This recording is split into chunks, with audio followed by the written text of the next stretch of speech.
everybody, kia ora, my name's Anna and I'm the Operations Director for Kahu Youth. And I was just saying to Hannah how calming it is to have adults in this space rather than 35 teenagers who've been at school all day bouncing off the walls. But it's a very, very special place that we are very grateful to be in here at Patara Aspiring Central. So today I thought I'd just show you around the space, give you a bit of a sense of how we got here, talk about our youth development programs, answer any questions you have. Does that sound like a plan? What you guys would like to get out of this? Yeah. Okay, great. So I started at the end of 2021 and we were hoping to be in this building in 2021, but we all know good things take a little more time. We moved in 2023. We'd been in this old house that as soon as we moved out, it was bowled over. It reminded me of like a student flat in Dunedin. And it was cool, but it was very hard to work from. It was really, really cold. We'd have to send staff home during the day because we couldn't work in the space, it was so cold. It was hard for our young people. It was a big trek from high school all the way down. So we'd outgrown it, and we were really lucky to become foundation tenants within this building here.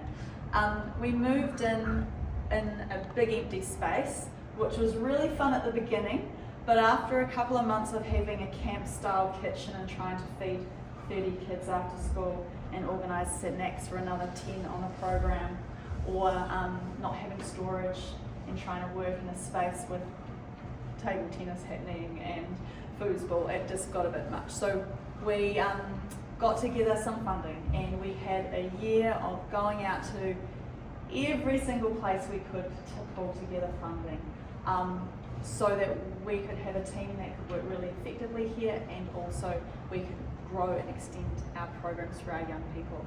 So we went to lots of local community groups like yourself, and we also were really stoked to get funding from Lotto Communities Facility Fund, and that was a big chunk of money. Without that we would have been still sitting on the floor. We also had a fundraising ball last year, which was our first time we ever put on a fundraiser. Really lucky to have Joe Lewis run a volunteer team, and together we raised $60,000. So it was a big year for us last year, but it's all paid off because now, Monday, Wednesday, Thursday, Friday, this place is pumping. From 9 AM through school hours, we have young people from MAC come here and meet with youth workers and do one-on-one mentoring, which is really cool. And we have our youth workers working here. And then after school, this is where we run our drop-in. What is awesome about this is being within a community facility, we're getting kids coming through, they all come from MAC through these doors and either stay or go through the rest of the space. So it allows our youth workers to get to know lots of rangatahi, lots of young people, and those young people know that we're here if they need help, support, mentoring. We put on food as well. It's like feeding baby dinosaurs. It's amazing how much they eat. It's incredible. So we put on food. We have food here available for young people who don't have food at home.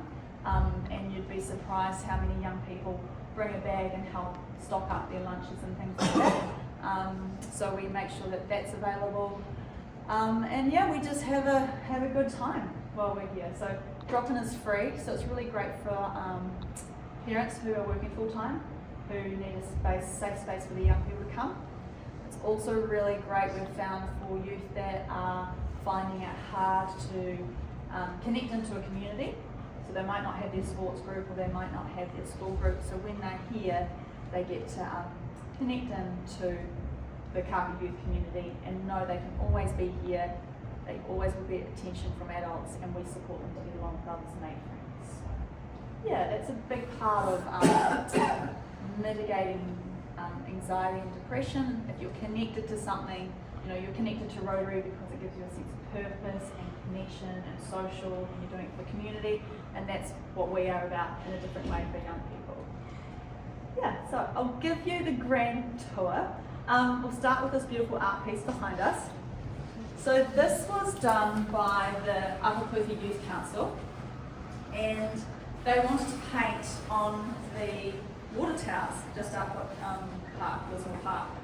After years of council and resources, and it just got tricky. So when soon as we moved in here, I was like, right, you can have this wall, go for gold. They were really switched on, and they applied for funding through Otago Community Trust. There's a rangatahi-led fund, so it's a fund for young people to apply for, and young people actually pick who they give money to, so it's very cool. And then they contracted local artist Chrissy Wicks to come along. She ran lots of workshops with young people at our drop-in sessions, and they were just drawing what they liked. And then she compiled that into this here, and over Youth Week last year we had about 100 kids come through and get involved in painting part of that mural. So as you can see, it's lots of different styles and lots of different colours, and it really reflects each young person. We had boys that were really into spray painting, so they did the heart and border. We had a girl, Mia, who did lots of research around the Kahu bird and told us that they always flew in pairs. That was why we've got two. We've got all the fish, which is about being part of a bigger school or a community. Yeah, so it was just a really cool way to give this youth centre some colour.